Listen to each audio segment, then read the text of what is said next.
দেখাবো আপনাদেরকে। এর আগে আমি ভুট্টার জমিতে যখন ঘাস মারা ওষুধ স্প্রে করি সেটা আপনাদেরকে দেখিয়েছিলাম। দেখেন এই গাছটা আমি ঢেকে ঢেকে স্প্রে করেছিলাম, টেকনিক দেখিয়েছিলাম যে মিষ্টি কুমড়া এবং ভুট্টার জমি যে কেন বস্তা দিয়ে ঢেকে রেখেছি। এই দেখেন সেটার রহস্য। এখানে কোনো ঘাস মরেনি এই গাছের গোড়ার, এবং গাছটাও মরেনি, কুমড়া গাছটাও মরেনি। দেখেন আমি এটা পরিষ্কার করে দিলাম, এই দেখেন এটা। আর আশপাশে দেখেন সব গাছগুলা মারা গেছে। এই দেখেন সব গাছগুলা মারা গেছে, একটাও তাজা নেই। ঘাসগুলো সব শেষ।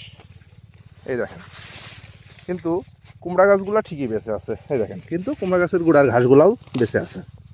কারণ কি, এখানে ওষুধ স্প্রে দেওয়া হয়নি, এই কারণে মারাও যায়নি।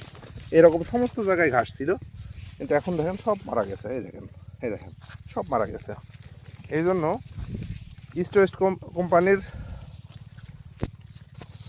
ক্লিন আর বর্ণালী সুপ্রিম সিডের সুইট অ্যাগ্রোর এই দুটো ওষুধ খুবই কার্যকরী। দেখেন এগুলো ঢেকে ঢেকে স্প্রে করছিলাম, কুমড়া গাছগুলো ঠিক আছে এবং আশপাশের ঘাসও তাজা আছে। আর পুরা জমিটা দেখেন, পুরা জমিটা একদম ক্লিয়ার, কত সুন্দর। তো অবশ্যই চাষ সম্পর্কে জানতে মেসেজ করবেন।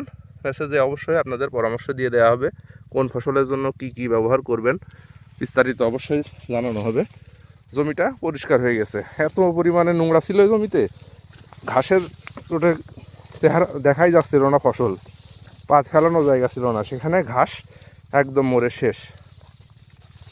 বর্ণালী এবং ইস্ট ক্লিন এই দুটো ওষুধ স্প্রে করছিলাম, যে কোনো একটা করলেই হবে, ইস্ট ক্লিন অথবা বর্ণালী যে কোনো একটা করলেই হবে। কুমড়া গাছগুলা ঢেকে স্প্রে করছিলাম, তাই কুমড়া গাছগুলা বেঁচে আছে। কুমড়া গাছের গোড়ের যে ঘাসগুলা এইগুলা তাজা আছে, কারণ এগুলা আমরা বস্তা দিয়ে সুন্দরভাবে ঢেকে তারপরে স্প্রে করেছিলাম। এখন কাজ লেবার নিয়ে এই গাছগুলার একটু পরিচর্যা করতে হবে। তো আপনাদের বিভিন্ন তথ্য জানতে অবশ্যই আমাকে মেসেজ করবেন।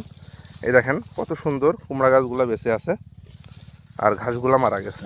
এই যে দেখেন, তো আমার ভুট্টাটা অনেক সুন্দর হয়েছে ইনশাল্লাহ। আর 2-4 দিনের মধ্যেই, যেহেতু রসও শুকিয়ে গেছে, এই দেখেন মাটিতে রসও তেমন একটা নেই, সেচ দিয়ে দিতে হবে। 2-1 দিনের মধ্যেই কিছু সার দিয়ে তারপরে আবার পানি দিয়ে দেব। আর তার আগে এই ভুট্টা মিষ্টি কুমড়াগুলোর একটু যত্ন করতে হবে। তো অবশ্যই বিভিন্ন তথ্য জানতে আমার চ্যানেলটির সঙ্গে থাকবেন। ধন্যবাদ সবাইকে, আসসালামু আলাইকুম।